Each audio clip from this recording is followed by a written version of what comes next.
Clemson bounced back in a pretty good way after the LSU loss last week, and we got a new game for week two. I will not be live for it. I will most likely be at work.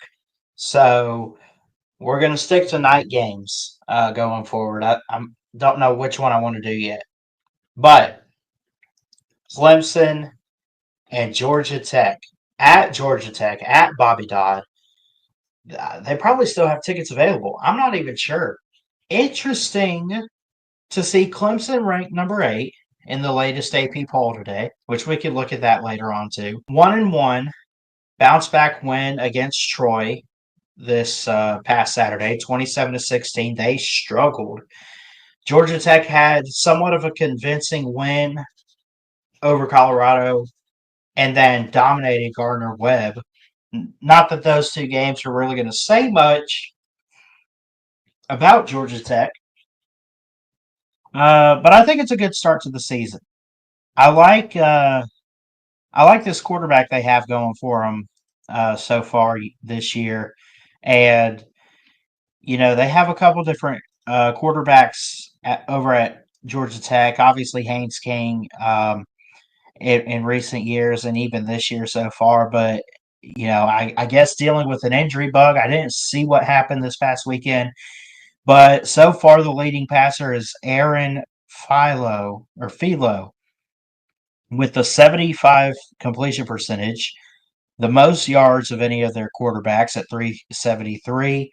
He has no sacks, a touchdown, and an interception. Jamal Haynes killing it in the run game with 157 yards.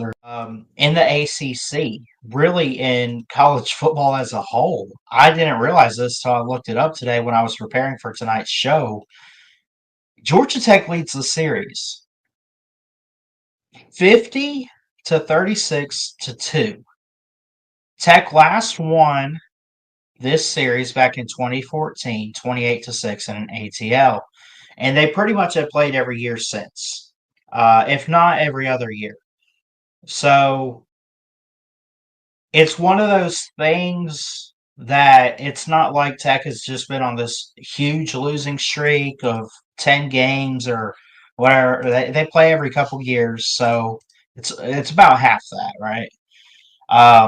Overall, I like Georgia Tech in this game. I think that and we got to see what's going on with the quarterback situation to see where everyone's at. I haven't got that far into it for this week's game, but I love Jamal Haynes in the run game. I like Stockton at wide receiver.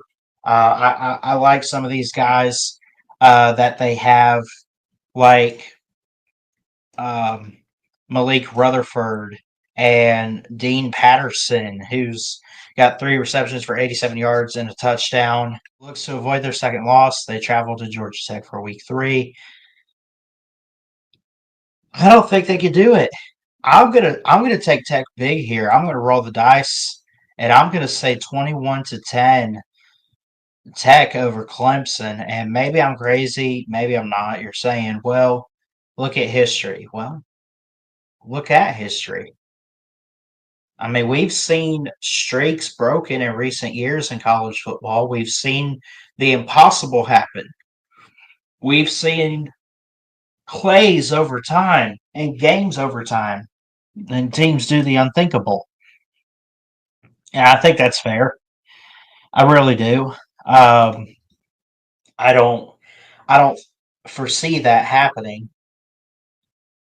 But right now, it being at Bobby Dodd, probably going to be a packed house, loud environment and stadium in Atlanta. Give me the Yellow Jackets to win by 11 and pull off a big win for Brent Key and Georgia Tech.